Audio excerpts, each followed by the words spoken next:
For decades, the United States has presented itself as a nation of moral exceptionalism, standing for the principles of liberty and justice, inculcating Americans with propagandic narratives of freedom and democracy has skewed public perception, cultivating grandiose feelings of superiority.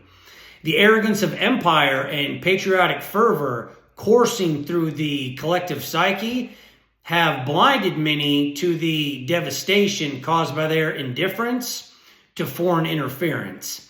Empire relies on military supremacy built upon the indoctrinated idea of patriotism.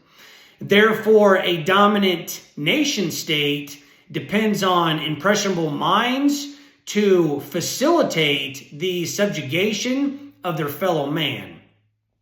Portrayals of valiance through violence have saturated public perception, fostering misguided adoration for actions that have led to the deaths of millions.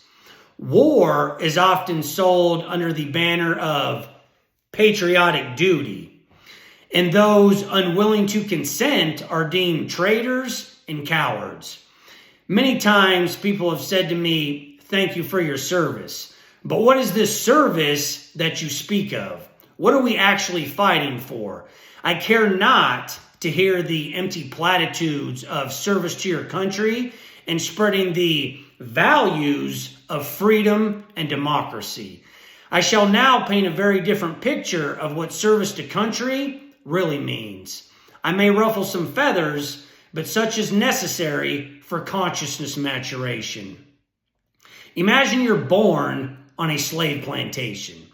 You're told picking who runs the plantation is freedom. If you want to live on the plantation, you must pay a fee, which requires you to earn worthless scraps of paper that master created to control you. If you don't pay the fee, then master will send his obedient slaves to lock you in a cage.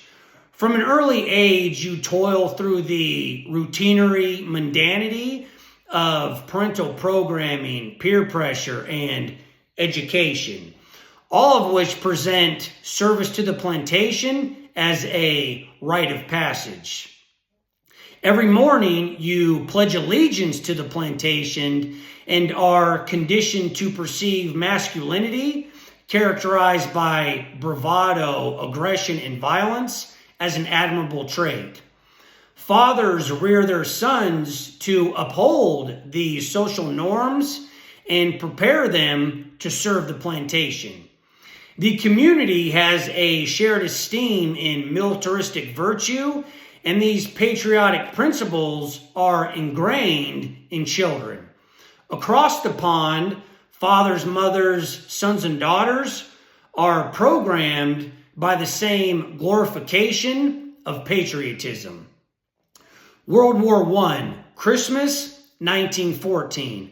Soldiers from the Allied and Central Powers put down their guns and temporarily stopped killing each other. They exchanged gifts, played soccer, and even sang Christmas carols together.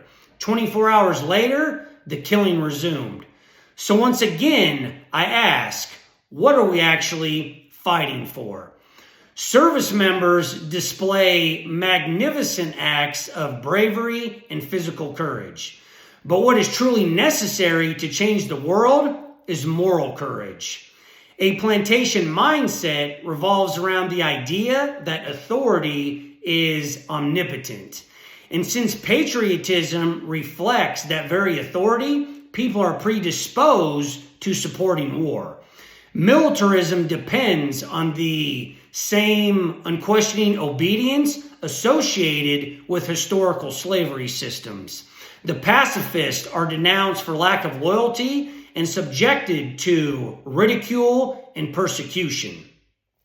Voltaire brilliantly summed up societal dissonance regarding violence when he said, "It is forbidden to kill.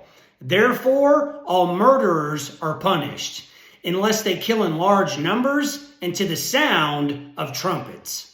When you break down the fundamental basis of garnering consent War is sold as a moral crusade against evil. In reality, the greatest evil is the very government that expects young men to die under the illusion of freedom and democracy.